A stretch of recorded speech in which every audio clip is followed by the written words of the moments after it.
নমস্কার, আমি সুবীর। আপনারা দেখছেন সুবিরদার লাইফস্টাইল 555। আজকের বিষয় ম্যারেজ হলের বাস্তু। আজকাল যে কোনো উৎসব লোকে বাড়িতে করতে চায় না জায়গার অভাবে, তাই সকলেই বিবাহ উৎসব বা অন্যান্য উৎসব হল ভাড়া নেন এবং সেখানেই অতিথিদের ও পরিচিতদের আপ্যায়ন করা হয়ে থাকে।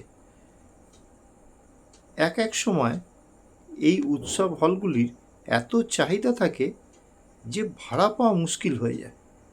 ঠিক আছে, সাধারণত ম্যারেজ হলের চাহিদা বেশি হয়ে থাকে আজকাল। বাস্তবমতে ম্যারেজ হল বানালে বা বানিয়ে থাকলে ভীষণ চাহিদা হবে হলগুলির। তা ম্যারেজ হল বানাতে গেলে এই দিকগুলো ভালো করে খেয়াল করবেন আমি যেগুলো বলছি। এক, প্রধান প্রবেশদ্বার। প্রধান প্রবেশদ্বার, দ্বারটি বড় ও চওড়া হওয়া উচিত।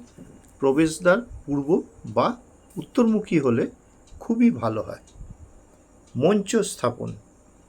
বিয়ের মঞ্চটি পশ্চিম দিকে স্থাপন করা উচিত। বসার সময় পূর্ব দিকে মুখ করে থাকলে শুভ বলে বিবেচিত হয়। আর 3 হচ্ছে বসার ব্যবস্থা। অতিথিদের বসার জন্য পূর্ব, উত্তর, পশ্চিম বা উত্তর পশ্চিমে করা উচিত, যাতে চলাচলের এবং বসার জন্য শুভ হয়। 4, খাবার ও রান্নার সরঞ্জাম। রান্নাঘর এবং রান্নার ব্যবস্থা দক্ষিণ পূর্ব দিকে থাকা উচিত। 5, বৈদ্যুতিক সরঞ্জাম, সাউন্ড সিস্টেম, ডিজে এবং অন্যান্য যে কোনো বৈদ্যুতিক সরঞ্জাম দক্ষিণ পূর্ব দিকে রাখা উচিত। 6 হচ্ছে বিবাহ মঞ্চ। আগেরটাও বলেছিলাম যে মঞ্চ স্থাপন, এটা হচ্ছে বিবাহ মঞ্চ, যেখানটায় বিয়ে দেয়া হয় হাতে হাত ধরে, এবং এখানে অগ্নিকে সাক্ষী রেখে আগুন জ্বালাতে হয়, সেই মঞ্চটা আর কি বিবাহ মঞ্চ বা মণ্ডপ। যে মণ্ডপে বিবাহ অনুষ্ঠান অনুষ্ঠিত হয় সেটি উত্তর পূর্ব বা ঈশান কোণে হওয়া উচিত। 7 নম্বর হচ্ছে পার্কিং। পার্কিং প্লেস যেন বড় হয়। উত্তর পশ্চিম বা দক্ষিণ পূর্ব দিকে পার্কিংয়ের ব্যবস্থা করা যেতে পারে।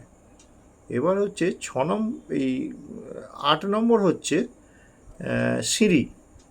সিঁড়ি থাকলে তা যেন যথেষ্ট চওড়া হয়, তা পশ্চিম, দক্ষিণ বা দক্ষিণ পশ্চিম দিকে পরিকল্পনা করা হয়।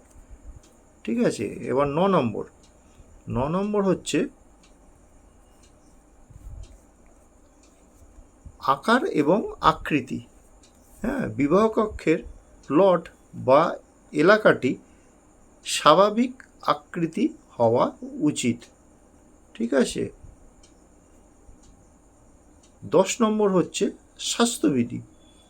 স্বাস্থ্যবিধি বজায় রাখার জন্য পর্যাপ্ত জল এবং অতিরিক্ত শৌচাগার থাকা খুবই গুরুত্বপূর্ণ। এবার হচ্ছে 11 নম্বর, উন্নত গার্বেজ ফেলার জায়গা থাকতে হবে, কভার দেওয়া থাকে যেন, এবং দুর্গন্ধ মুক্ত রাখতে হবে জায়গাটি।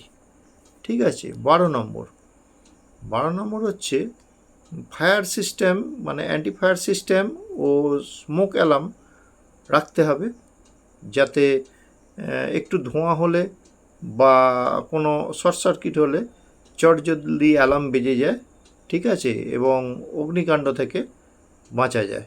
ঠিক আছে, এইরকম ধরনের আধুনিক সিস্টেম করে রাখতে হবে, করে রাখলে খুবই ভালো। আর এবার যেটা বলছি সেটা হচ্ছে এক্সিট ডোর থাকে যেন। বিবাহ হলে জরুরিকালীন কিছু ঘটলে সঙ্গে সঙ্গে মানুষজনকে বাইরে আনা যায় যাতে। আচ্ছা, এই ছিল মানে মেন যে বললাম আজকের বিষয়টা, সেটা হচ্ছে ম্যারেজ হলের বাস্তু। এবার হচ্ছে কি, আমি তো খুবই সংক্ষেপে বললাম।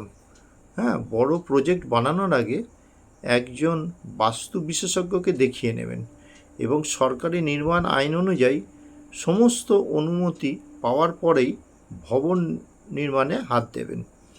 আশা করি ভিডিওটা আপনাদের ভালো লাগবে।